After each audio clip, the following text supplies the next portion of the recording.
What's up, everyone? My name is Ale. Welcome back to my world of stocks. So recently I made a video talking about 5 stocks that were on sale that I felt were trading at very attractive prices that were down a lot. They basically crashed and I thought they were trading on sale.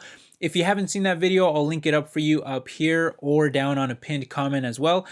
But by the way, most of those stocks are still down. Some of them are down even more, and I still consider them great buys. So, highly recommend that video if you do want to check it out. But besides that, in today's video, I thought it would be fun to throw another 3 bonus stocks at you guys that are also kind of crashing, that are down a lot, and that I think are becoming even more attractive the more that they fall. And one of those stocks is down over 15%.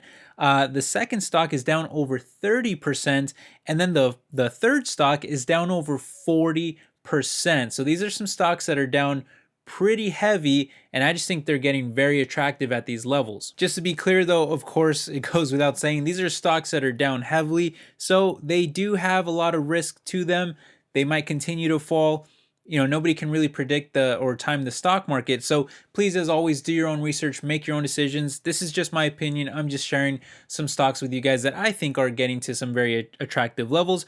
But if you enjoy the video, make sure you drop a like down below. That lets me know to make more videos like this for you guys in the future. And if there are any other stocks that you guys think are on sale, let me know down there as well. Maybe I'll include them in the next iteration of this little series that we're doing here. But with that said, we got a few stocks to run through, so let's just jump straight into the list of 3 additional stocks that I think are currently on sale.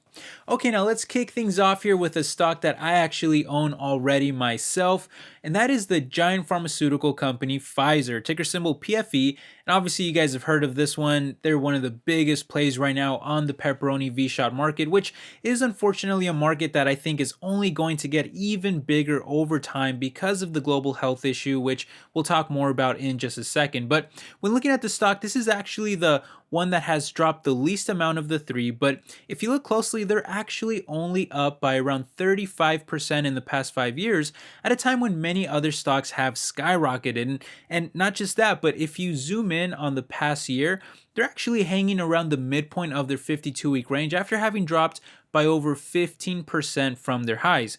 Not only does this leave them with a PE and PEG ratios that are over 50% cheaper than the sector, but it also leaves their dividend yield at over 3.5%, which is very attractive. So you got that combination of very cheap valuation and solid dividend. By the way, that dividend has now been paid for over 330 quarters in a row, and it didn't even get cut when they spun off their legacy drug division recently, which everyone thought was going to result in a dividend cut. But to everyone's surprise, Pfizer ended up keeping the dividend at its current level because of the huge boost in sales that they got from the pepperoni V-shot. In fact, according to MarketWatch, this year alone, Pfizer is expected to make more than $32 billion just from their pepperoni V-shot alone. For context, they only did about $42 billion in total sales all of last year, and that's expected to absolutely skyrocket now to as much as $78 billion this year, according to CNN Money.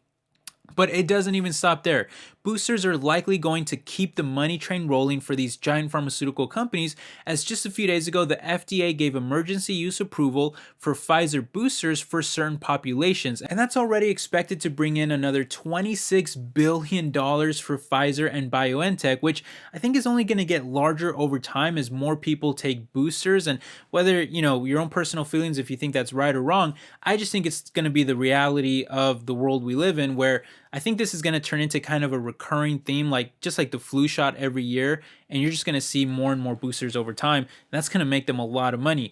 Meanwhile, Pfizer already has one of the largest pipelines of new pharmaceutical drugs in the entire world to go along with it, with 100 of those new pharmaceutical drugs already in development and over 30 of them already in either phase 3 or even registration phases.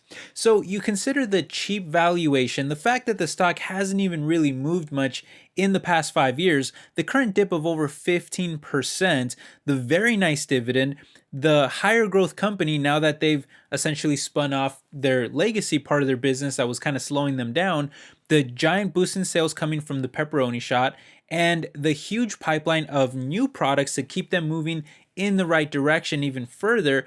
I just think the stars are really aligned for Pfizer stock here to perform well as a long-term bet. Granted, this may or may not be an ethical investment for you personally, depending on your own opinions and beliefs and how you feel about the pepperoni and the government and the pharmaceutical industry and so on and so forth.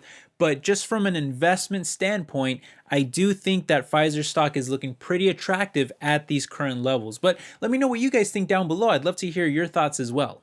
All right, now moving on to stock number 2 of our discounted stocks list, that's going to be a video game giant that has been getting absolutely crushed recently, and that is Take-Two Interactive Software, ticker symbol TTWO.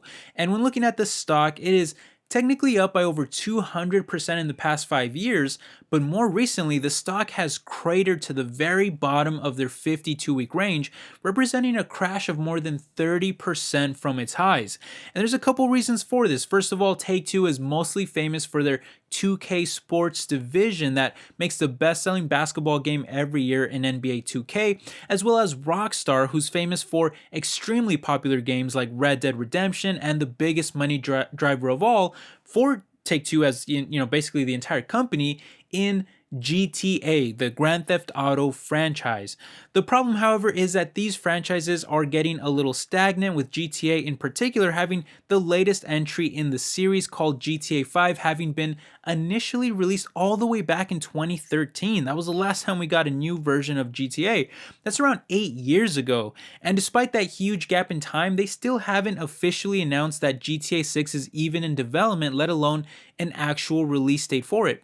And as you would expect, the result of all of this has been a very volatile revenue growth history. For example, 2018, they surged in sales by 50% when they released Red Dead Redemption 2, but the following 3 years were consecutively lower growth rates until it was actually flat this year before being expected to return to growth next year. But in my opinion, if you're thinking very long term, there are plenty of reasons to be optimistic about Take-Two's future. First of all, not only is GTA 5 the best-selling game of the past decade, but it's even the second best-selling game of all time, only behind Minecraft.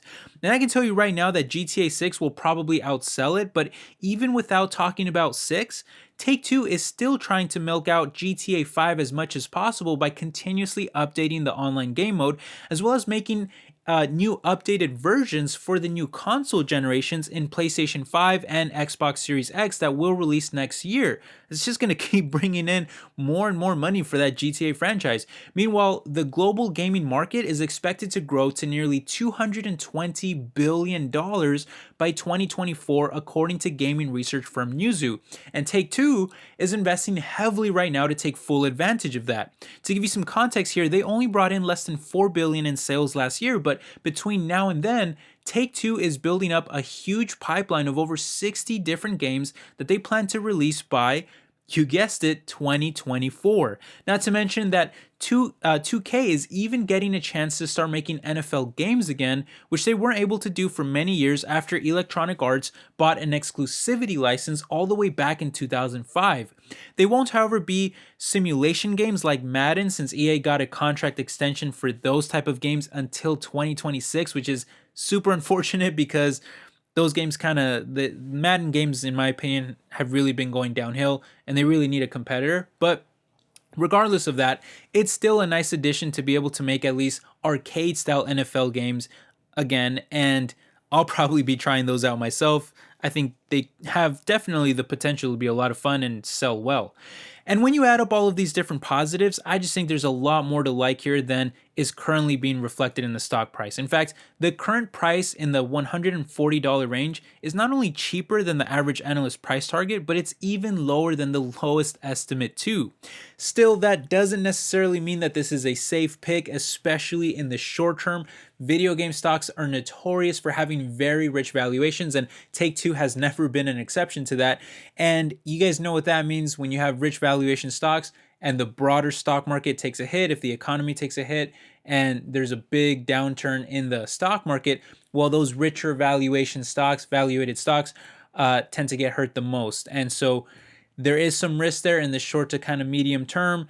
Take-Two will probably continue to be a volatile stock, and of course it is dropping as of right now. However, you think over the long term, I do actually think that these current prices for the stock are very attractive, and especially when you consider all of the games that they have coming out, the growth that is going to be had in the video game industry, and the fact that they just own the GTA franchise. It's almost like having a little safety net in the stock, because no matter what happens, even if there's a broader stock market downturn and Take-Two stock crashes and it gets hurt even more than it already is, well, you've got that asset in your back pocket. You know that there's going to be another iteration in the GTA franchise that will eventually come out, because it's just too successful of a franchise. There's no way that they're not going to make GTA 6 and even more iterations for many decades to come, way into the future. So all you have to do is just kind of wait it out, and the stock will almost certainly recover, just because of the fact that they own such a popular franchise there,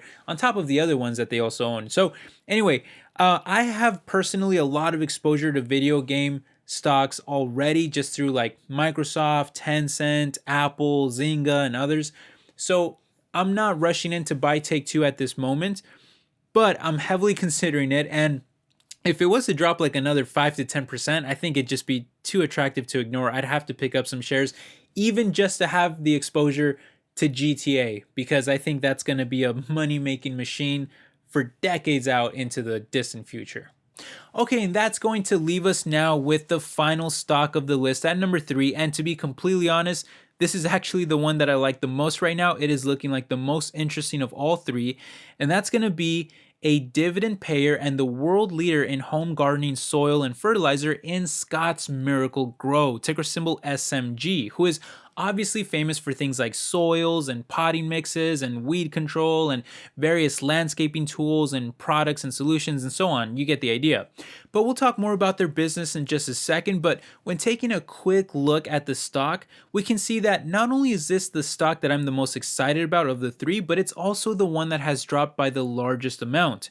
After initially shooting up because of the pepperoni lockdowns, and with people staying home and buying a lot of gardening and home improvement products that SMG happens to sell, the stock proceeded to crash back down to reality, dropping by more than 40% from its highs, and now sitting at the very bottom of their 52-week range. And in my opinion, this is turning into a super attractive price. At these levels, they've got trailing PE and PEG ratios that are 10 to 20% cheaper than the sector. Now, granted, forward ratios are higher, but that's not a very big deal in my opinion, because I do expect their financials to improve over time, which we'll get into in a second.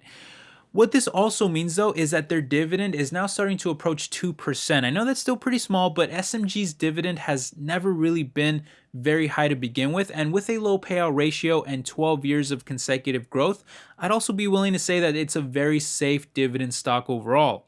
Moving on to the business, though, the main reasons why the stock has crashed is due to their growth slowing down this year and actually turning negative next year by about 2%. But this is of no surprise to anyone with any kind of common sense, as it was inevitable that a typically low to medium growth company can't have a giant surge of almost 30% revenue growth in 2020 and another 20% growth in 2021 as a result of a once in a lifetime event like the pepperoni, and then not have to correct back down with either super low growth or slightly negative growth the year after. I mean, it's just, in other words, let me just put it simply, this is all perfectly normal. But the end result here is that new customers have now turned to SMG to plant new gardens and make improvements and so on, and those customers are going to keep coming back over time to maintain their developments that they've invested in.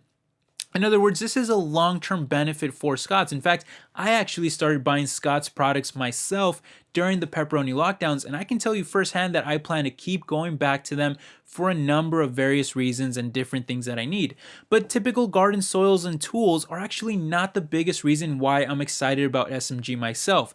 That honor actually goes to their Hawthorne division, which is one of the leading brands in the can market. And hopefully you guys can guess what can stands for. Can't really say it here, but hopefully you know what I'm talking about here when I say that. But according to M Business Daily, the US can retail market is expected to nearly double over just about a 4-year span as legalization continues to spread across the country. And hydroponics is heavily used by this industry, which is a market that SMG's Hawthorne subsidiary dominates. Last quarter, SMG's total revenue only grew by 8% year over year, but Hawthorne grew by almost 50% and accounted for over a quarter of all their total sales, meaning that Hawthorne is not only growing at a huge rate, but it's also becoming much more important to the company's overall success. And I think that's only going to increase over time as can becomes more legalized and people adopt SMG's products to meet the demand. Meanwhile, SMG is a company that has been around since the 1800s, and yet their market cap is only less than $8 billion.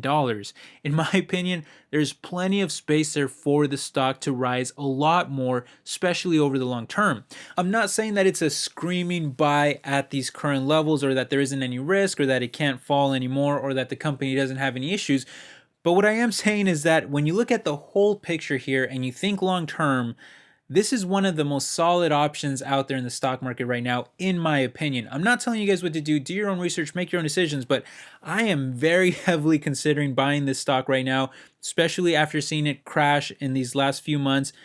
I just think I can't sit out on this one any longer. I'm going to have to start buying it, and we'll see how that goes. But I'm pretty confident about this one. I think this is going to be this is probably going to be a very good performer in my portfolio. And yeah, I do personally want to start buying this one. So anyway, those are my thoughts. Let me know what you guys think down below. Any other stocks on sale, let me know. Maybe I'll include them. I'll do more episodes like this if you guys are enjoying it. But thanks for sticking around. Thanks for watching the video. I hope you guys enjoyed it. I'll catch you in the next one. Take care. Bye-bye.